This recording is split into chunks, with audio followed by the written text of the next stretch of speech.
Amerika kewalahan sendiri, lacak senjata-senjata yang nyasar keluar Ukraina. Meskipun memiliki tim pengawas militer di negara itu, AS hanya berhasil menyumbang sekitar 10% dari sistem senjata yang dikirim ke Ukraina yang memerlukan pengawasan khusus. Washington Post melaporkan sebelum Interpol telah memperingatkan bahwa senjata asing dapat berakhir di tangan penjahat Eropa. Pejabat AS yang tidak disebutkan namanya mengatakan kepada surat kabar itu bahwa mereka hanya bisa berharap untuk mencapai tingkat kepatuhan yang wajar dengan aturan pengawasan AS dan harus puas dengan jaminan lebih besar dari nol dari rekan Ukraina mereka. Sekitar 22.000 sistem senjata yang disediakan AS termasuk rudal Stinger dan Javelin perlu dilacak begitu mereka masuki Ukraina. Untuk barang-barang yang lebih kecil seperti senapan dan pelindung tubuh, seorang pejabat Amerika di Polandia menandatangani semua transfer ke Ukraina. Sistem senjata yang lebih besar seperti platform artileri roket HIMARS dan Howitzer M777 telah dikenakan inspeksi. Laporan The Post datang beberapa jam setelah seorang pejabat Pentagon mengatakan kepada wartawan bahwa inspeksi langsung baru-baru ini mulai lagi untuk pertama kalinya sejak operasi militer Rusia dimulai pada Februari. Sepanjang bulan-bulan berikutnya, laporan media AS menunjukkan bahwa Washington tidak tahu di mana pengiriman senjatanya sebenarnya berakhir. AS telah memberikan 18 miliar dolar bantuan militer ke Ukraina sejak Februari. Presiden Rusia Vladimir Putin juga telah memperingatkan bahwa masuknya senjata ini memperpanjang konflik sambil membuat AS menjadi peserta de facto. Bulan lalu saja Putin juga mengklaim bahwa senjata yang kuat termasuk sistem pertahanan udara portable dan senjata presisi sedang diselundupkan keluar dari Ukraina dan ke pasar gelap sampai dengan 1 miliar dolar senjata diselundupkan dari Ukraina ke penjahat, teroris, dan ekstremis setiap bulan. Kekhawatiran Rusia atas masalah ini juga dimiliki oleh Interpol. Dalam sebuah briefing pada bulan Juni, Kepala Agensi Jürgen Stock memperingatkan bahwa banyaknya jumlah senjata yang dipompa ke Ukraina akan mengarah pada glorifikasi senjata terlarang di fase pasca konflik. Dukungan membabi buta negara barat terhadap Ukraina ternyata menimbulkan efek dan terhadap senjata-senjata yang dipasok dari AS dan pendukungnya. Senjata yang telah dilepas negara barat dari masing-masing negara ternyata lebih banyak yang tidak sampai ke sasaran. Laporan CBS baru-baru ini menunjukkan bahwa hanya ada sekitar 30% dari senjata yang dikirim oleh Barat yang benar-benar berhasil mencapai garis depan. Laporan tersebut menambah rumor yang sedang berlangsung tentang pemborosan korupsi dan pembacutan pasar gelap. AS telah menyetujui lebih dari 54 miliar dolar AS bantuan ekonomi dan militer ke Ukraina sejak Februari. Sementara Inggris telah memberikan hampir 3 miliar dolar AS dalam bantuan militer saja. Dan Uni Eropa telah menghabiskan 2,5 miliar dolar AS untuk persenjataan bagi Kiev. Janes Ehrman, pendiri organisasi pemasok militer Ukraina yang berbasis di Lithuania, mengatakan kepada jaringan Amerika bahwa semua barang ini melintasi perbatasan dan kemudian sesuatu terjadi. Seperti 30% mencapai tujuan akhirnya dan membawa senjata ke pasukan melibatkan navigasi jaringan, kompleks penguasa kekuasaan, oligarki serta pemain politik. Benar-benar tidak ada informasi kemana mereka pergi sama sekali. Yang benar-benar mengkhawatirkan adalah bahwa beberapa negara yang mengirim senjata tampaknya tidak berpikir bahwa itu adalah tanggung jawab mereka untuk menerapkan mekanisme pengawasan yang sangat luar biasa. Ukraina juga bersikeras bahwa mereka melacak setiap senjata yang melintasi perbatasannya dengan Yuryshak. Penasihat Menteri Pertahanan Alexei Reznikov mengatakan kepada Financial Times bulan lalu bahwa laporan yang bertentang bisa menjadi bagian dari perang informasi Rusia untuk mencegah mitra internasional dari menyediakan persenjataan bagi Ukraina.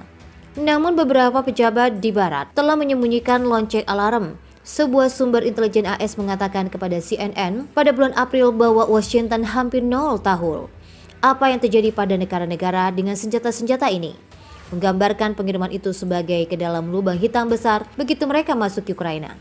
Sumber-sumber Kanada mengatakan bulan lalu bahwa mereka tidak tahu di mana pengiriman senjata mereka sebenarnya berakhir. Europol telah mengirim bahwa beberapa lagi dari senjata ini telah berakhir di tangan kelompok kejahatan terorganisir di UE. Sementara itu, pemerintah Rusia telah memperingatkan bahwa mereka muncul di Timur Tengah. Investigasi oleh Russia Today pada bulan Juni lalu menemukan pasar online di mana perangkap keras barat yang canggih seperti sistem anti-tank Javelin, Danilov atau drone peledak Pornikos, dan Stuckville tampaknya dijual untuk $1. Ditengarai senjata-senjata pasokan barat tersebut tidak sampai ke pasukan Ukraina untuk digunakan mengusir tentara Rusia, namun diperjualbelikan di pasar gelap. Ukraina secara konsisten diperingatkan sebagai salah satu negara paling korup di dunia dengan skor 122/180 pada indeks persepsi. Di Washington, menarik perhatian pada korupsi ini tidak disukai oleh kedua partai di Kongres. Perwakilan Victoria Park, seorang anggota parlemen kelahiran Ukraina, dilaporkan juga telah diperingatkan oleh rekan-rekannya dan Gedung Putih karena menyarankan bahwa Kongres harus menerapkan pengawasan yang cukup ketat atas pengiriman senjata karena dugaan korupsi dalam pemerintahan Vladimir Zelensky. Biro Investigasi Nasional Finlandia (NBI) pada Minggu 30 Oktober mengatakan bahwa sejumlah kelompok kriminal di negara Eropa Utara tersebut sudah memiliki akses untuk menempatkan senjata-senjata yang seharusnya dikirim oleh negara-negara barat ke Ukraina. Inspektur Detektif NBI, Kristen Enigen, mengatakan bahwa mereka telah melihat tanda-tanda senjata ini telah menemukan jalan mereka ke Finlandia. Dia berpendapat bahwa penyediaan atas masalah ini sudah berlangsung, bahwa rute dan kontrak untuk perdagangan senjata ilegal dan Ukraina ke Finlandia harus terdeteksi. 3 geng motor terbesar di dunia yang merupakan bagian dari organisasi internasional yang lebih besar aktif di Polandia. Salah satunya adalah Bedidos MC yang memiliki unit di setiap kota besar Ukraina, kata Ellergen dikutip oleh Sputnik News. Ia berpendapat bahwa senjata yang dikirim oleh berbagai negara ke Ukraina juga telah ditemukan di Swedia, Denmark, dan Belanda. Ukraina juga telah menerima sejumlah besar senjata yang dikirim oleh negara-negara NATO dan itu sangat bagus. Pernyataan tersebut tentu saja menjawab kekhawatiran dan sebelumnya disampaikan oleh beberapa pihak termasuk Interpol dan Presiden Rusia Vladimir Putin. Keduanya mengaku khawatir jika senjata yang dikirim oleh negara-negara barat untuk digunakan oleh pasukan Ukraina dalam menghadapi serangan Rusia itu justru berakhir di tangan kelompok penjahat atau organisasi teroris. Pemimpin Rusia tersebut juga meminta para peserta pertemuan untuk meningkatkan kerjasama dalam upaya memberantas terorisme dan mencatat bahwa ada tantangan serius yang ditimbulkan dalam masuknya senjata kiriman NATO tersebut ke pasar gelap. Sekretaris Jenderal Interpol Jürgen Stock pada awal Juni kemarin juga mendesak negara-negara anggota Interpol untuk secara aktif bekerja sama dalam melacak senjata yang dikirim ke Ukraina.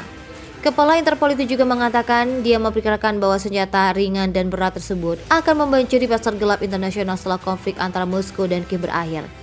Begitu senjata tidak digunakan, senjata ilegal akan datang. Kita mengetahui hal ini dan banyak panggung konflik lainnya. Para pejabat bahkan sekarang seperti yang kita bicarakan mengincarnya.